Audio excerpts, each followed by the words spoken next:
Yeah. Yeah. Oh, yeah.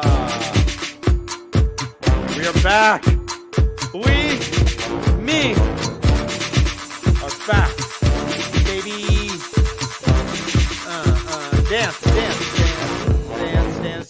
Dance. Hi, everyone. Welcome. This is The Way of the Leaf, and this is our Sunday Tavern Talk show that I generally host with my brother Ryan.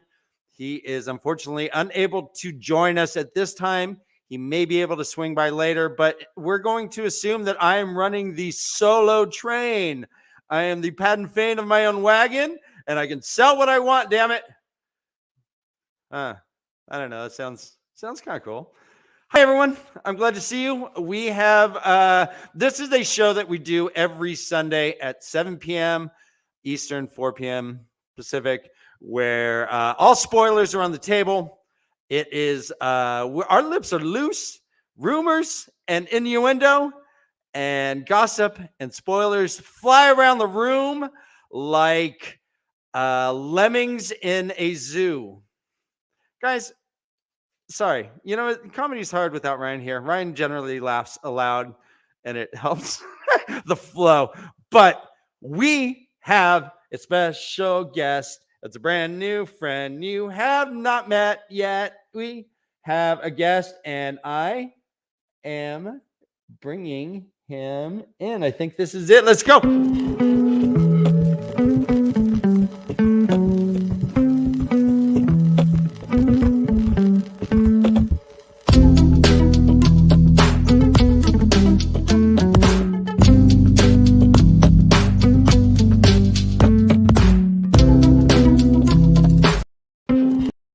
Oh, I was just going to turn it off and I turned it back on. Hello, James. Hi, that was an awesome intro. I'm gonna right off the bat ask you a question though. What zoo are you going to that has lemmings? The Piccadilly Circus. Oh well, I guess it's a circus. Like a Val and Luca thing, or yeah, the Cleveland Zoo has flying lemmings. I want to go there. And when you feed them like these moths that float about 8 feet above the ground, and the lemmings like fly in the air to catch them. It's very cool. I recommend it. Go to Cleveland for the Rock and Roll Hall of Fame and to see the flying lemmings. Okay, I'll keep that in mind. James from Wheel Up Time, welcome, my friend. Guys, I don't know if you've recognized his face or his voice, but you know his songs. He partook. He fucking did the parody song contest that the Dusty Whale held last year. I voted for you. Thank you. I appreciate that. And he does these awesome, pretty rap where his voice is modulated. He has cool animation on his videos. And now you're starting to do some straight up just face videos where you're talking about the episodes, correct? Yeah, I was doing, but I actually was getting hit with some copyright things from like probably not cutting the right things out of their videos. So I don't think I'm actually going to continue with what I was planning on the show, but I'll probably do something when the series finishes up at least. But yeah, I make the animated rap videos as you mentioned, and I've got another animation coming up that's not a music video, that's a bit of a sketch with a bunch of other creators, so that's going to be fun. And in addition to that, I designed a board game based on the Wheel of Time, which been playtesting with a bunch of people in the community. And yeah, that's been a lot of fun. I will beta that for you, brother. I like board games a lot. Hey, come join the server. We have a Discord server, and we do playtests on Tabletop Simulator, which is just a game you can get in Steam that has a bunch of board games. So, oh my gosh, yeah. You've just made my life better. I think I can't wait. Your new best friend. Oh, speaking of best friends, guys, this just in.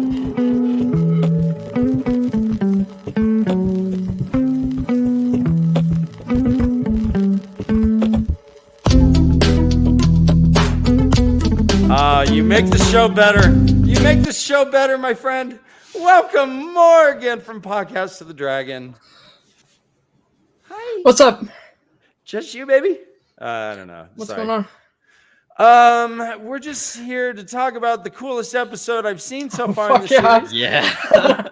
But first, we are inaugurating James. This is a whole it's not a cult.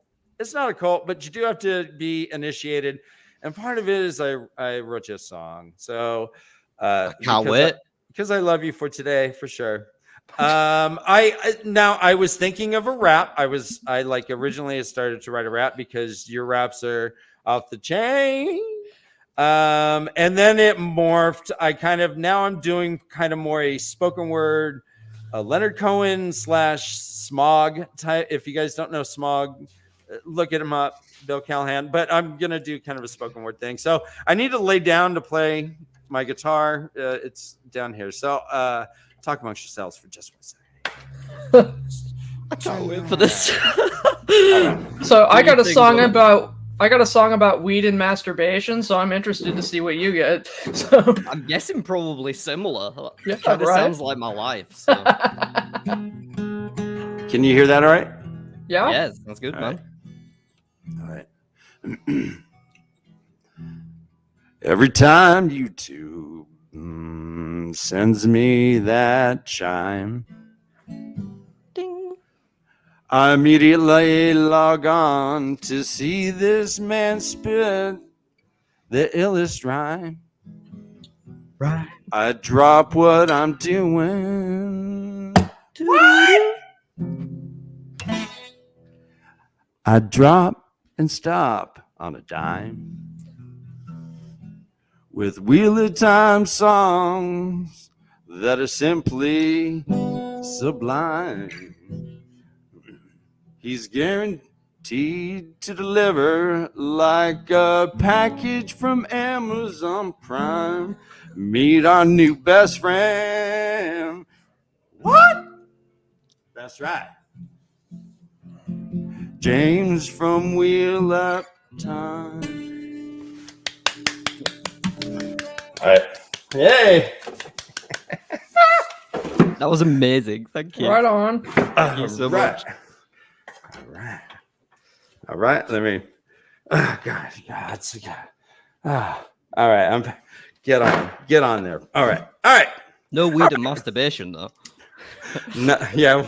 That's because you have a talent. I wouldn't go that far. Oh gosh, I remember your song too, Morgan. Yeah, it was. It was our wish for a new year, right? It was something I don't remember. I was just sort of like, damn. I'm like, it was like we hadn't really had many conversations at that point, and I was like, this is uncanny. I don't get. More weed intoxication, more masturbation, more of the. Yeah, I was just like doing like that John Lennon, like, all we are saying. By the way, we may have one of the Beatles call in later. We're friends now with John and Paul, so they may both call in. We're having a seance. Yeah. No. I mean, no. You believe the LiveStream media? John Lennon was shot. Sheesh. Wake up, little Susie. All right. So what I want to do is see if I can do this. Let me. Bam. Oh yeah. So make sure you don't play the audio and get us shut down like Ryan did. I won't play the audio. I will just scroll a little bit and find. So let's see. Here's Warren Gilden. Here's our man. Here's the man. Oops. You can't hear that, right? Nope. Okay. All good. So this is Logain's first scene that we're seeing is pretty fucking fantastic. I like this a lot. I like that he could have killed him and chose not to. Yeah, I mean, it's the tactical option, right? Yeah, Say you got. It's the tactical option, right? To not kill him. It's just like good maths. This guy has a huge army that if I don't kill him, I get. So, yeah. Well, and you Yeah. got like major Jesus vibes going on. I was so impressed with this entire scene because it was just kind of like, yeah, I don't know. It was great to play it up like that too. Like the whole way they filmed this was so cool. I loved the taint puppets. The I taint can't remember where puppets. I heard them called that, but yeah, it wasn't originally me. I heard that somewhere, probably in a reaction video. But yeah, the taint puppets, best name I've heard for them, and I absolutely loved them. Like, I like too that it's different from how they showed the madness in the first guy in episode 1 prologue. Yeah. So does that mean that they will eventually take form? Well, I don't know. Isn't the implication that Logain's further gone than most men? So, like, maybe originally he saw them as people, and that's why it was like normal to him. But then over time, they turned into these fully tainted. I don't know. That's just a guess, a theory, but yeah. Or maybe the other way around. Maybe it's like they It get could more be, yeah. fleshed out the crazier you are. Well, you'd think it's that way, right? It's just Yeah. that Leandrin, I think Leandrin said he was worse than most. Or I can't remember. It's later on in the episode. Yeah, I don't know. I feel like Leandrin though is sort of like they seem to be doing a really good job of trying to do like unreliable narrator throughout this. So it's sort of like for sure, she's for sure. advocating for everybody to gentle him. So it's like he's obviously That's true. crazy, and they're definitely making him crazier than he is. We're doing full spoilers, right? Correct. Yeah. Okay, yeah. so he's definitely crazier than he is in the books, but he's also like, I don't know. I just feel like she's got such an agenda that she's putting everything out she can to make it seem like, oh yeah, we really need to gentle him, because I don't know. I feel like your taint puppets are going to turn into like full taint people at the point that you're really crazy. Is he crazy if the voices are real? But yeah. thinking about it logically, right? If one day out of nowhere a shadowy, wispy figure came over to you and started whispering, you'd be like, the fuck? Am I going crazy? But if a full human started talking to you, like, you'd be more inclined to just think it was normal. Do you get what I'm saying? No, I'd be not like, sure get the if I'm fuck out of phrasing my myself house. well. But yeah, but like, not. Yeah. I get what you're Well, the first saying. guy I mean, it acted depends like how it was his attractive they best are, right? friend. He was like, "Oh, maybe the guy like, how many dinners did they have? Does he notice that the guy eats or anything? Is he drinking water? Is he going and pissing? Is he? How real was this man, or was, who knows? Well, Maybe it's a. No, go ahead, Molly. are they all like voices of advice? Because I like when you read the captions in the first one, they're labeled as old man and young man, which I thought was weird because the one dude didn't seem very old, and the other dude, I'm watching like a lot of the Never Reader reacts, and every one of them they're like, he's 20, when everybody's like Right. saying, when Lana's like, he's born 20 years ago, but it's like, is he supposed to be, because he's like, we can't die like this, use it, and so it's like, is he supposed to be the sage voice of advice? So they all have these, these people talking to them, giving advice, and so, and then poor Rand is going to get somebody who's not giving helpful advice at all, or, Hey, don't go that far. He tells him how to break out of a box. Okay, that's fair. That's fair. Yeah. But these people obviously have some manner of agenda. Well, and if these people seem to be more in line with Luce Theron's point of view, where he's like, "Don't trust him, kill him all, kill him all." I mean, that's Yeah. half of what Luce says is fucking Break kill him. it, break it, break it, break it, break it. Yeah. They ask later. Elan asks Moiraine, "Is he what? as strong as Egwene?" And she says, Yeah, that's interesting. She says, "I don't know, maybe." What do you think that this is implying about Egwene's strength? I think that they are not doing the whole, men are stronger than women that they're doing in the books, which is good, because that's one of the things in the books that I really don't like, because it's just sort of like, it's one of those things where Aes Sedai assume in the beginning that, men and women had equal strength, and then they come to learn that that's not so. And then the Forsaken are like, who knows why that is, maybe to make up for the fact that, you know, women can link and men can't, you know, like there's some kind of like, you know, balance, but it's just sort of like for a modern audience, nobody's going to like that because, you know, women reading it back in the day didn't like that. And so they've got to not have that now. So yeah, having Egwene be stronger, and then, you know, when Nynaeve has her massive mana burst at the end, and, you know, Logain like cowers. I mean, obviously she's stronger. So yeah, I think that's just we know, obviously, as readers, that Egwene is like at that level of power. But as of like for first-time viewers, I think that the entire reason they have that line in there is just to let them know, hey, by the way, Egwene's crazy powerful. If you didn't realize, which is understandable because so far all we've seen her do is light a campfire. That's a good point. Didn't think about that. Right. Like for a first-time viewer, they're like, wait, what? She thinks Egwene's more powerful than this guy that we just saw taking over Geldon? We have not seen any indication of Egwene's strength at all. Moiraine has not tipped that card yet until that was mentioned. We just know that she has the option to, she can channel, I guess. While we have this guy who I'll hit play is so messianic here. He is that Christ figure that you're talking about. He comes, he heals, boom. Oh, no, look at me. Look at me. I'm going to come to your level, you gorgeous man. I'm going to walk over to you. Look at those pretty blue eyes. I'm going to kneel down with joy in my eyes. Join me, you betrayer of hope, or whatever. I win again.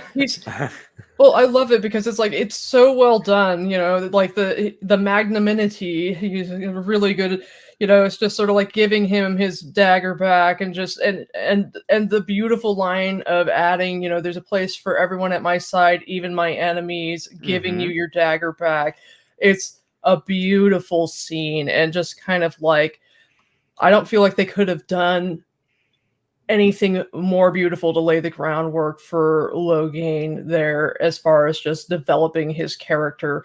What they did in this single episode to make Logain more, I was so impressed with it, because I was just like, I'm invested in this character, and it feels like they filled in so much with just showing and not telling. Like, you know, I've been really enjoying watching reacts of people who've never read the books. Same, and yeah. So many of them were just like, you know, pop-eyed at this episode. Like, I've watched a number of them who have loved all of the episodes, but this episode was just next level, and you could just see them like. I'm of the mind myself that it's substantially better than the first. Oh, it is. And I was impressed with the first three, so I was surprised that I was even able to have that opinion. Yeah. One thing I want to say just before we get away from that opening scene, Sure. I know you've actually gone past it now, but it's fine. Oh no, we can. Man, it's just no, it's absolutely fine. You don't need it. It's not specific to that opening scene. It's just that I really love what they're doing with like the prologues at the start of every episode. Like the first scene of every episode before the title sequence is a flashback. Like, even going back to the very first scene, which is something Rafe mentioned it a while ago in Q&As, but I really love that aspect of it, you know. Oh, interesting. So yeah, we had Nynaeve escaping the Trolloc. Yeah. And then cut back to her with the dagger to Lance's throat. Before that, we had the Aes Sedai White burning. Cloaks, yeah. Oh, yeah. And then before that, you had the guy being gentled. Oh, yep. The 37-year-old, 20-year-old? Yeah, whatever he was, yeah. It's not or the cold open with Moiraine and Lon, like putting, you know, gathering their accoutrement and leaving the White Tower. Yeah, and I guess all of that would count as a flashback at that point. Yeah. That scene literally could have had Creedence Clearwater going, I feel the burn rising, like playing as they're getting all their gear together. Here's a question for you two, because last week, you know, when we were waiting for this episode, I asked on Twitter, like, what do people think the next prologue is going to be? And it was pretty, like, straight away people were like, oh, it's Logain and Geldon. And I was Oh, like, really? oh yeah, I'm That's dumb. okay. That makes sense. Yeah, it's obviously going to be that. And lo and behold, it was. So my question for you two is, what do you think the prologue of the next episode is going to be? Oh, okay. The next episode is Blood Calls Blood. I say it's the Dark Friend Social. You know, people were wondering, are you going to have the Dark Friend Social? And I think we're having it in the next episode. That seems that's early. Well, yeah, but they're doing all kinds of stuff, like mixing it all together. He said in season 1, you're getting, scenes from all 3 books. And I think, it makes perfect sense to have it.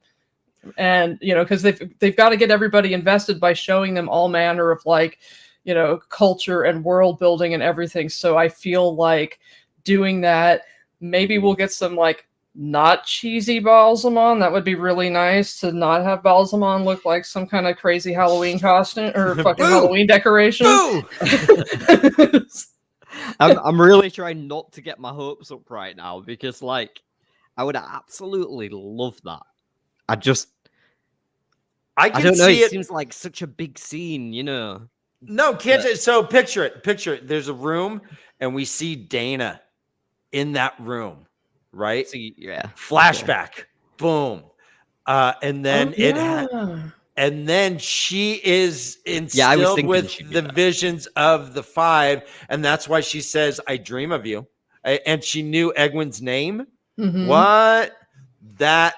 Morgan, I think we just wrote the prologue to the next episode. Yeah, because the Dark Friend Social doesn't have to be at the time that it necessarily is. No. So I feel like and they can flashback. Well, I think wherever. I think the Dark Friend Social is pre the events of book 1 anyway. Right? It's not. Because of where Ingtar is, he's there, and then when this tower top scene starts out, and Lon notices as the White Tower envoy is coming, he's like, Ingtar's with them. He's been gone for a few days now. He's back from hunting, so it's right before the Great Hunt starts.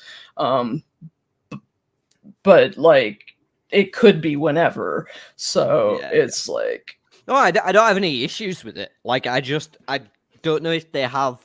I feel like that scene needs a lot of money because you've either got a lot of actors that you're never going to see again, which are ultimately going to feel like dead ends to the viewer, or a lot of actors that are going to have prominent roles that you need to pay a decent amount.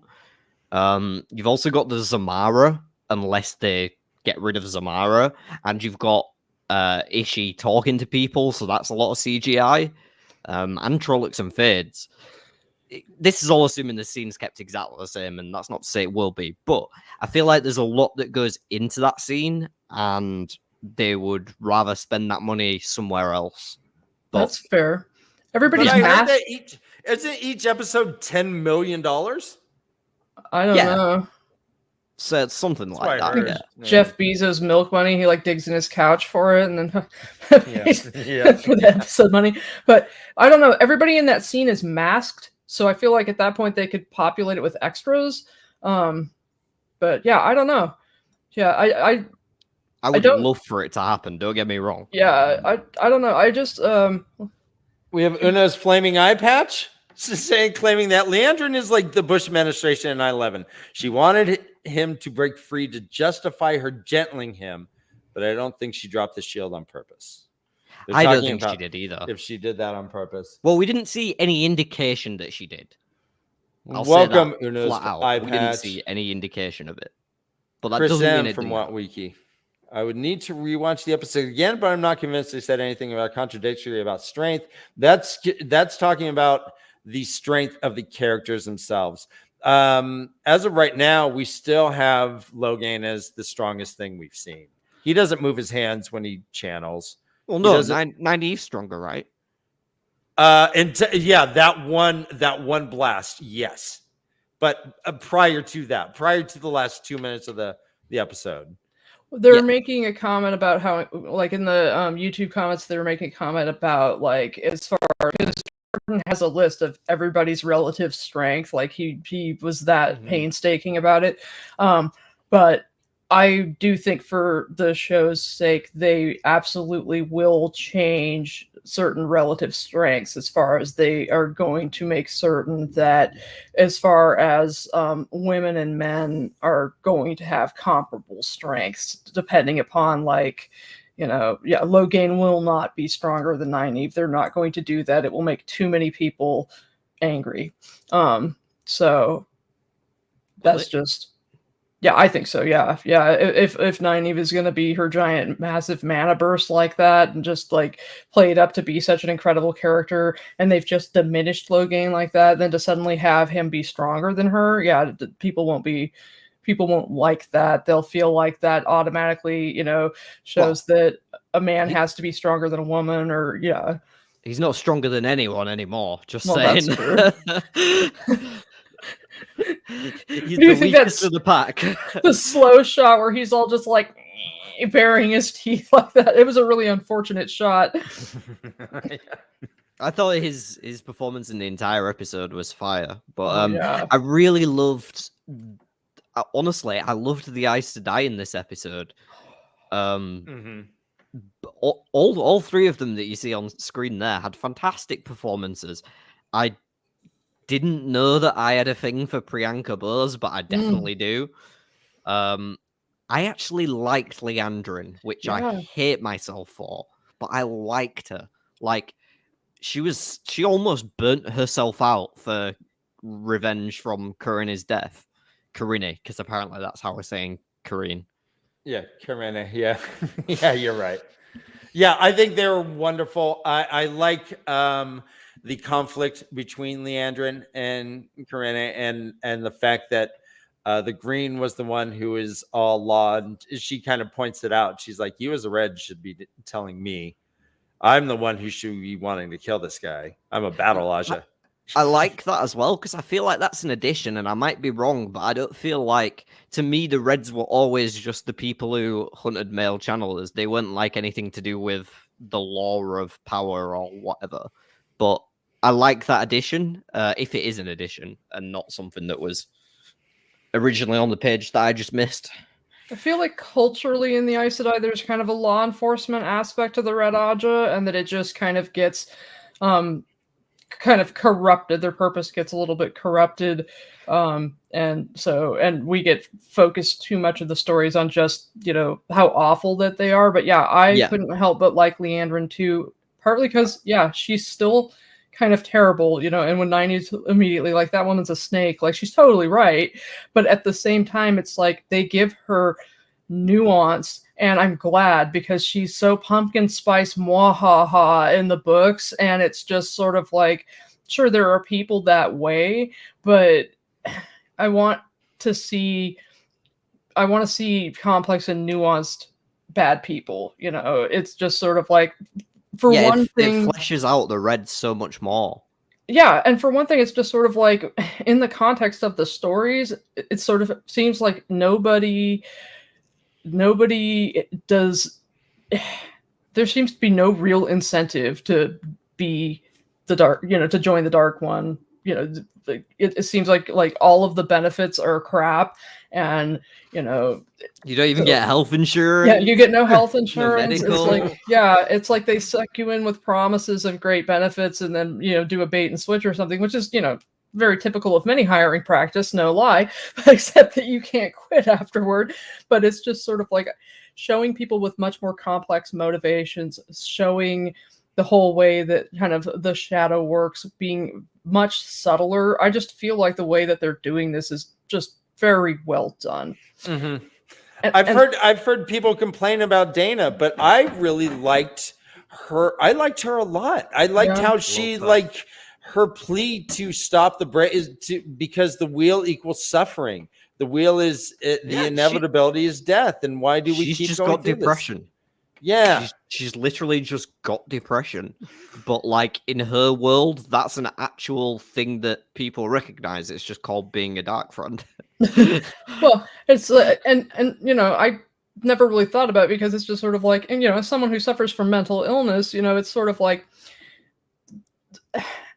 not a I don't believe in reincarnation. I don't have not been raised in a world of cyclical thought, so I've never been hit with the idea of like, what would it be like to have not have the idea or the comfort of knowing, if things got terrible enough, you could kill yourself, but then it would never end it because you would always be reborn.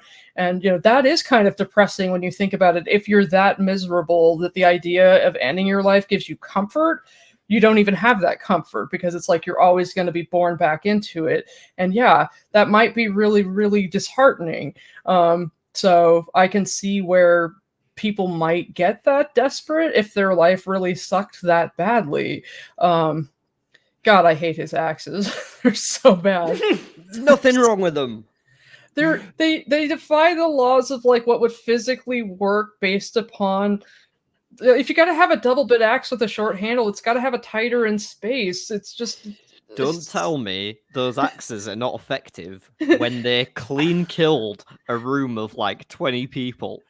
So are we on suggesting those two axes killed 20 oh, people?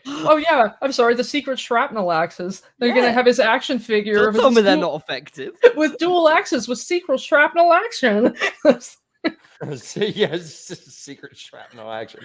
We have are sword forms more or less Tai Chi?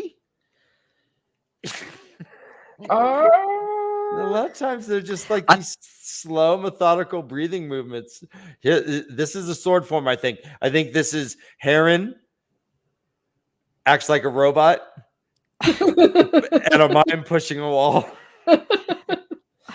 We'll have to say, I'm not sure what forms these are right now, but I feel like I have spotted one sword form in the show so far.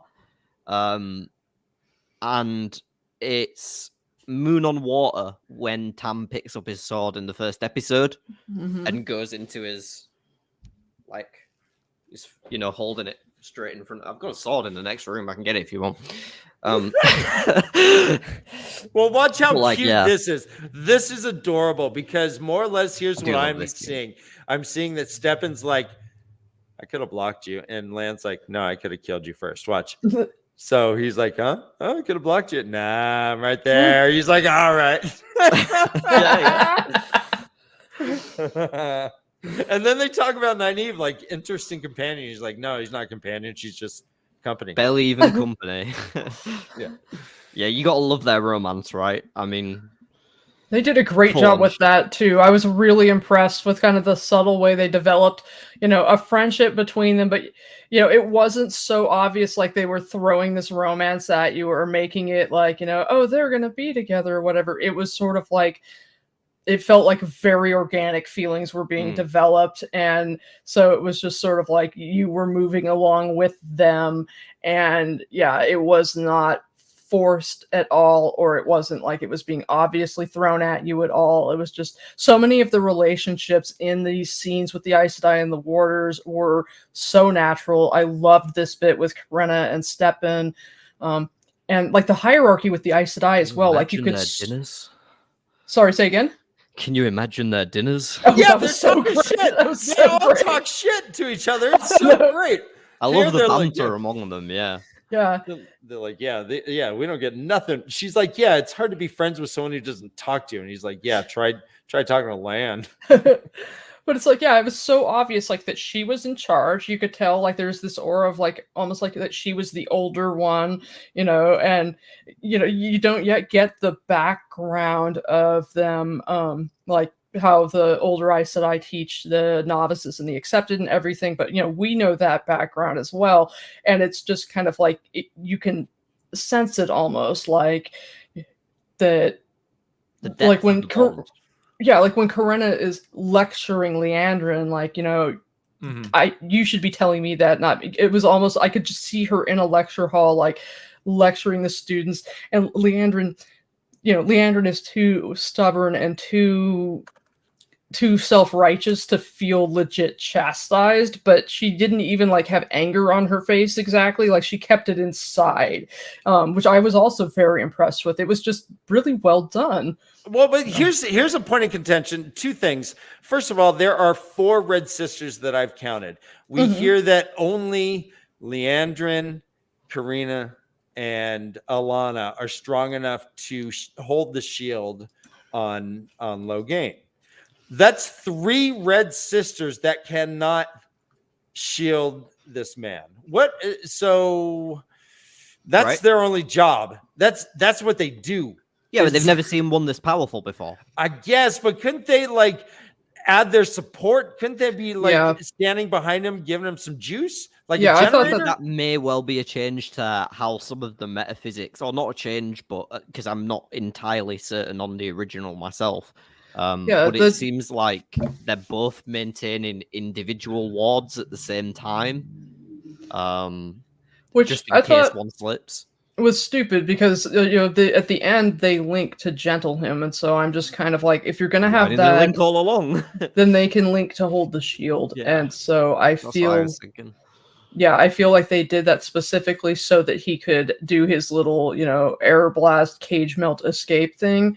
But I did not like that change. I get why they wanted him to be able to do that kind of escape, but at the same time, I'm just kind of like, that change doesn't work for me.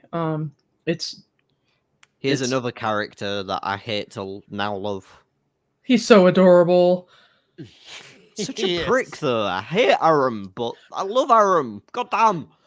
Well, These it is- actors and actresses are doing weird things to my brain, and I don't like it.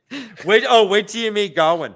Well, no, that they're doing things this where it's like, because there are, he's really good with so many of his characters, and so much of his story is character driven, but he does have certain characters he doesn't do justice to, and I think Aram is one of them, because he makes it impossible to like him, and it's just sort of like, I feel like he does Aram dirty. He does not make him a sympathetic character, and so making him a sympathetic character is great. It's great, and he spends enough time with him where we can tell that he's got to come back. He's going to have his arc in some way. Yeah, And 3 I really, episodes.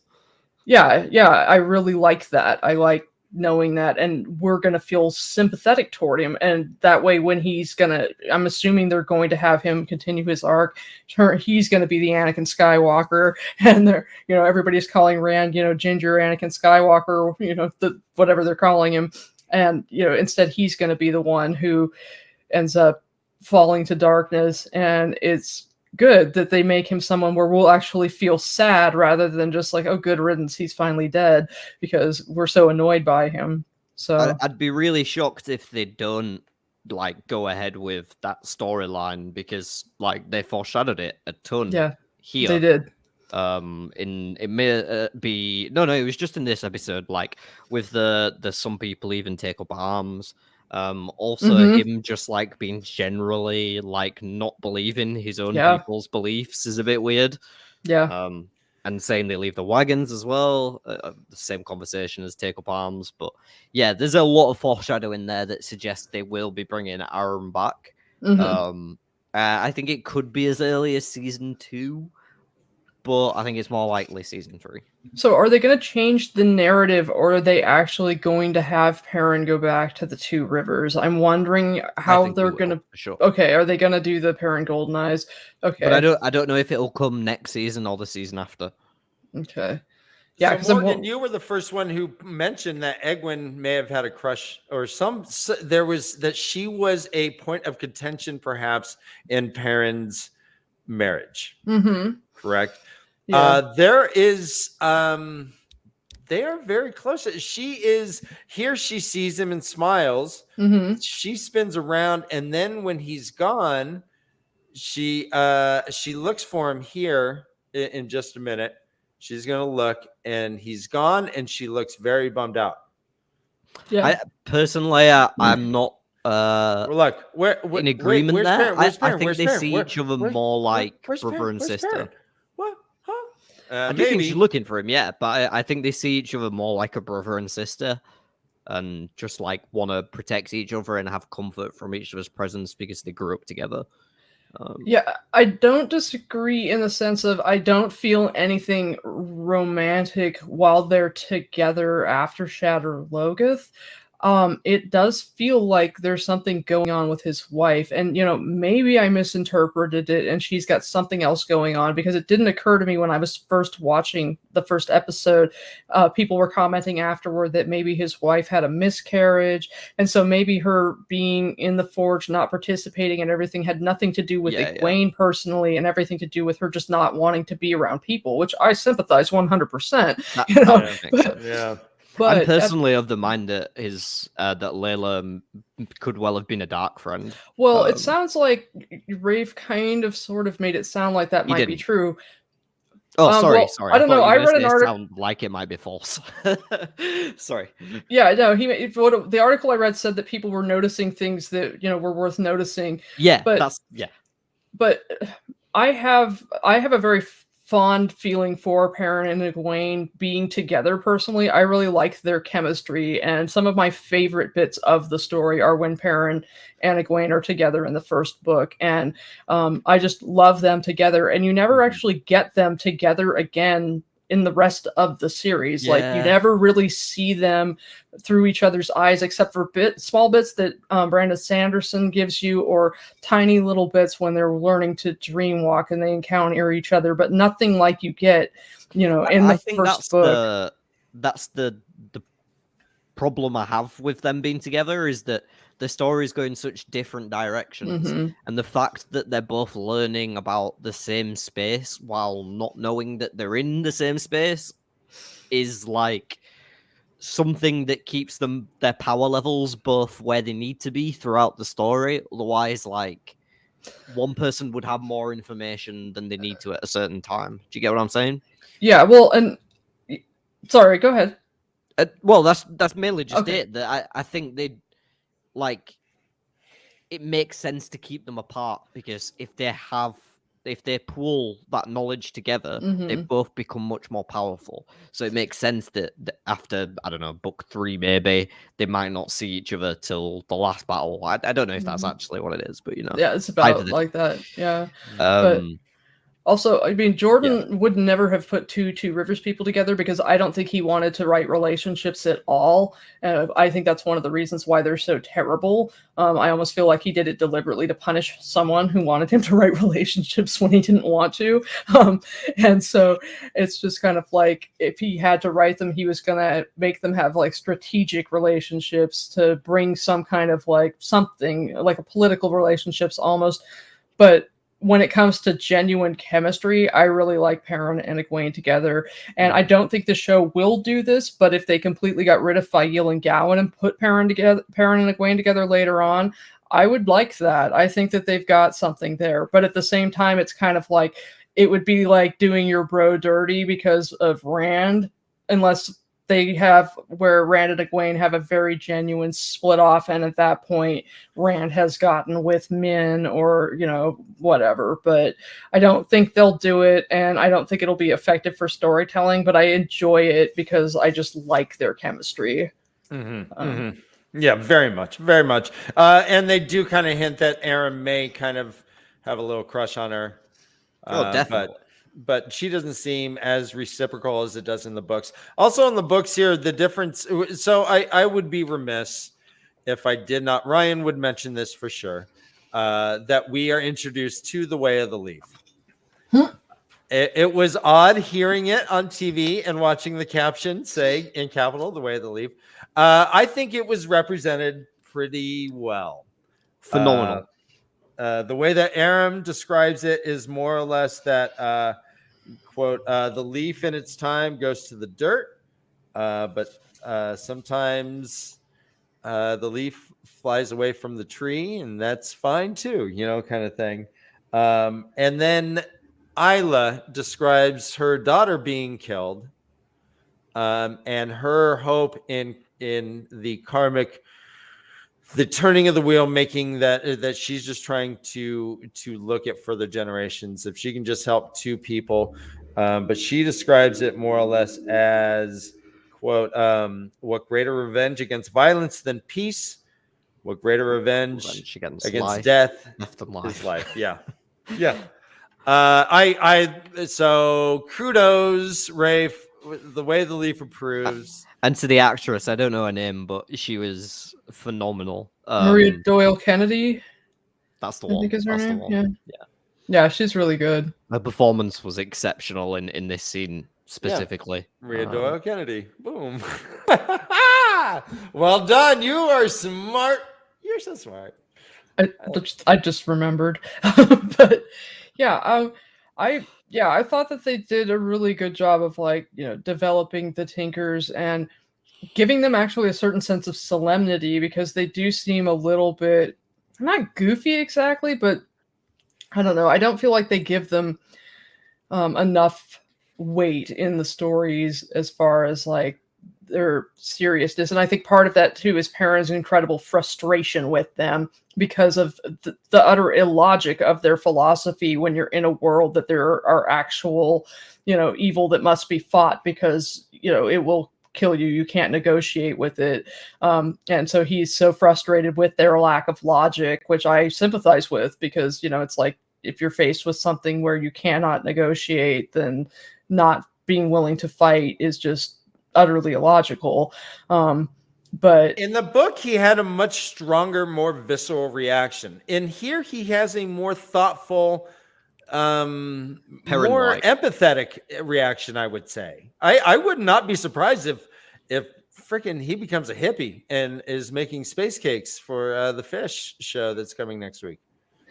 Well, I mean, they cannot show his internal narrative too. In the book, he's like suffering from so much trauma that he's just like, and RJ, he cannot give you the full like span of trauma. So one of the, he tends to focus on a couple of main points of trauma when he does his story development, and anger is one of his favorites, which is, good because it's simple, and you can tend to do a reasonable amount of story development. So when he does the trauma, he'll show trauma through anger with like Egwene. He really like plays up Egwene's anger in book 3. She's basically angry at everything, and mostly she uses Nynaeve as her punching bag, but it's like, and Rand is like angry at everything, and so yeah, Perrin in book 1 is really angry after, Shadar Logoth, and yeah, his just like eternal narrative of anger at the Tinkers, and that would not translate well to film. He would just look like a dick. He would look like a total dick. You're right. Yeah. He would just be snapping at people who are like totally loving and dancing in drum circles and stuff. Plus, he's also more muted at the moment now because he's so unsure of himself in everything due to the experience with his wife. That is one thing that, I feel like I don't mind the change in his narrative with his wife, and, even the killing of his wife, I don't mind that change either, because they're not going to be able to like communicate in the same way without it as quickly. Yeah, they can't. And also nobody's going to be sympathetic with any kind of, hair tearing about, oh my God, I killed White Cloaks. Everybody's going to be like, good, and nobody will sympathize with him if he's upset with himself about it. So that makes sense. But it's also making that kind of conversion of, is your life worse because you picked up an axe? That kind of is hard to convert that because it's not his fault. Yeah, it would have been worse either way whether he'd picked up that axe. Was that voodoo? Did she have voodoo? What? She says, "Have you ever picked up a bow and arrow or an axe?" Yeah, an axe. So when you held that axe, and he was like, "Oh, that's weird." Yeah, see into the heart. Yeah. Was it voodoo? I think that was just like reading emotions. Okay. Before I want to jump into Matt and Rand. I think this is awesome. But before I do, let me just remind you guys that we are The Way of the Leaf. This is the show that we do, and I'm seeing so many new names. I want to thank you all for being here. If you would hit that like and subscribe button. We're so close to 1,000 actually, and that will, we'll have a party. I will be drunk on air when we do that. So what, if you can do that, that would be a nice gift for Ryan too. It's his birthday in almost a year, so let's do this. Wait, it's Ryan's birthday in almost a year? It's in almost a year, yeah. So like it's today? No, it's October, the beginning. But almost a year. So anyways, thank you all for being here. I'm trying to get to the chat some. It's just you guys are awesome, and the conversation's flowing. So If I don't get to you, I'm reading you. Thank you all for hanging out. Dan's got to run the show by himself today, so here I try to chat on my phone, but I'm trying to say hi. So Matt, like, barfing out shatter Logath juice and then having it crawl back in his mouth, super nasty, really effective. Like, Shut up, Logath juice. Yeah, that's like a great visual to be like, something's not right with this boy. Like, we knew something wasn't right, and like, if you were wondering if something wasn't right, now you know. Well, and he puked and it seemed to crawl, right? It crawled right back up. Yeah, it crawled, and then it, like, what was left on his face crawled right back up inside, which is just like... But what I liked too is the scene with the little girl afterwards, because he turns around and it's like, for a second you're just like, oh no, because he looks all fuckered up and you're like, is he gonna do, you know, something evil? Is he gonna attack or hurt the little girl? And it's like immediately his true nature takes over, and he's just like so sweet and so good with her, you know, and doesn't want to take her doll, and just like, it's so great because they are able to do really good characterization with him, even when he's barfing out Shatter Logath juice and then having it crawl back up in his face. And at the same time, we're hearing Tom saying, "This boy can channel." We hear about that was so good. That was so smart. Direct, It was so good. It was like, way to do story building, non-exposition-y dump, exposition dump, and misdirect. I thought that was some of the most brilliant writing in the whole episode. That was well done. And I will say that for new viewers that I've spoken to, like, there seems to be a lot more confusion over what the hell's going on with with Matt. Like, I was speaking to my dad earlier, and he was saying, like, why isn't he just turned into dust like the horse did? And I was like, shit, I don't really have a good answer for that. But I was like, because he's not in the city. Like, he's not been touched by it. So right. Kind of. So, but like, how is it there if he hasn't been touched by it? How is it not killing him? It doesn't make sense, right? I imagine that we are going to see Matt kill someone with the dagger, and he will turn to dust. Yeah, me too. Yeah, I think that will happen, and I think that what will happen is that when Moraine finds out that he has it, we'll get exposition to fill in the rest of it, including why the Trollocs wouldn't go into the walls, because that was one of the things that I also heard, and I can't remember if it was a criticism from someone who raised the Wheel of Time, or else it was a criticism from someone who didn't, and was like, why won't they go in there? That go where? But Lon doesn't say why the Trollocs won't go into the city. He's just like, they won't follow us in, but there's no explanation. You don't hear about the Trolloc army camping inside the walls and being, slaughtered. There's no explanation of why they're terrified of it. Love the fact that the Murderel is so frightened that it's hiding in the loft from because I don't think that I don't know what they're gonna do with Pad and Fane and the whole theft of the horn. I'd love to see the scene where the Fae gets nailed to the barn door, but I don't know if we will, or if we do, then that's foreshadowing right there of it being frightened of the dagger and the Fae being able to be, pushed around by the evil that is Shatter Logath. So that's cool. But yeah, that whole scene is like intense. I'm really sad. I had that scene spoiled for me. I somehow, I don't normally mind spoilers when it comes to like books and stuff, but I've really been not wanting spoilers from the further on episodes because they're doing so much good storytelling and writing with how they're doing this adaptation. And I had what happened at the Grinwell farm spoiled for me, and I was real sad about it because I really wanted that shocking moment of, oh no, you didn't, Matt. So hard agree with that, because as well, I think that like Dana or Dina, whichever one it is, I think that the name itself was a misdirection to us book readers, because it was like, it made me think, oh, this is going to end up being Tom's girlfriend who wants to be a gleeman. Right. And go on an adventure with them. And then, like, I was genuinely shocked when as soon as she said, oh, it's the braid, and I was like, oh shit, she's a dark friend. But up until that point, I genuinely thought like she might join the crew with, she'll get out of this town. Whereas I had that moment spoiled for me too. I learned ahead of time that she was a dark friend. Yeah, I'm really trying to not have that happen because yeah, they're the things that they're doing with the writing.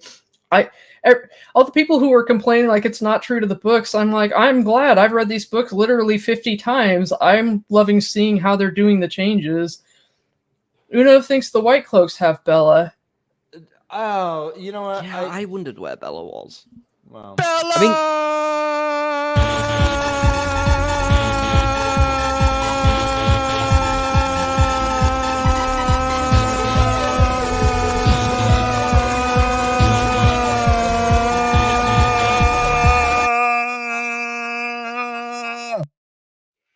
All right, hands off my Bella. My working theory is Nynaeve might be riding her. So she got out of the city. Yeah, but and they still had their horses, right? So they had a third horse as well, right? No, Nynaeve and Lon had their horses, and then Lon was like carrying Moraine, so Nynaeve was leading out Deeb. Yeah, so the horse that Nynaeve's on isn't that Bella? I think that's Nynaeve's horse, isn't it? Yeah, There's Nynaeve had nothing her to own horse. indicate She didn't that go she to had Shadow her own. Logrowth. Yeah.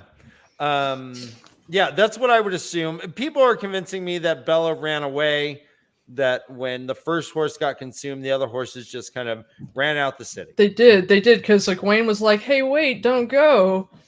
You gotta put that comment up by Alan Bird. Bella needs no explanation. If Bella shows up at Tarwin's Gap by herself, I'd believe it 100%. You know what, Alan Bird?